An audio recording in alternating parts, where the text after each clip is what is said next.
انتخاب اور افتتاح کرانے کے لیے یہ لمحے دکھائے گئے اور سنائے گئے اور بتائے گئے کہ جب بھی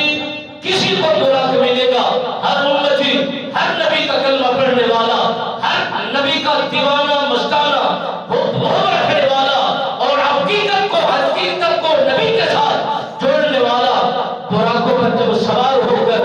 جائے گا اپنے منزل مقصود تک، تو یہی افتتاح میرے نبی سرکار نے فرما دیا۔ اس سے پہلے کسی کو کوئی سواری نہیں ملی، میرے نبی سرکار کے لیے وہی براق لے کر کے جب جاتے ہیں حضرت ام ہانی سرکار کے گھر، میرے نبی سرکار چادر اوڑھ کر آرام کر رہے ہیں۔ اس سے پہلے ساری رات کا قیام کرنے والے، ساری رات کا سجود کرنے والے، ساری رات کو بیٹھ کر رب حملی امتی کی فریاد کرنے والے، آج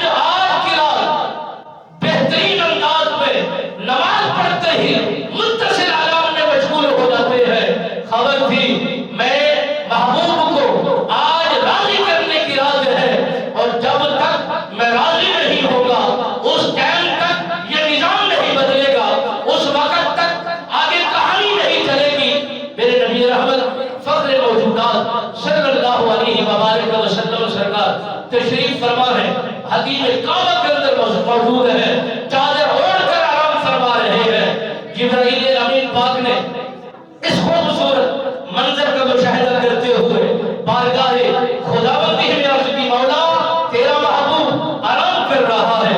بیدار کیسے کیا جائے؟ جبرائیل امین نے ہر نبی کی کچہری میں اسے جانے کا بھی پتا ہے،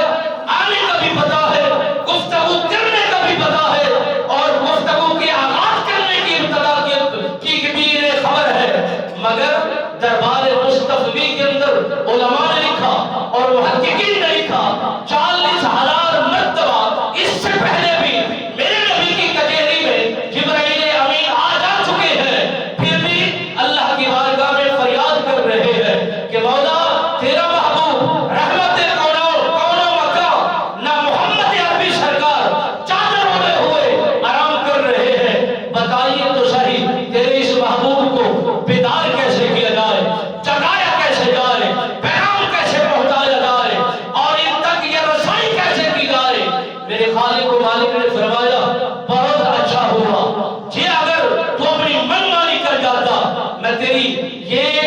سید الملائکہ ہونا برداشت نہ کرتا،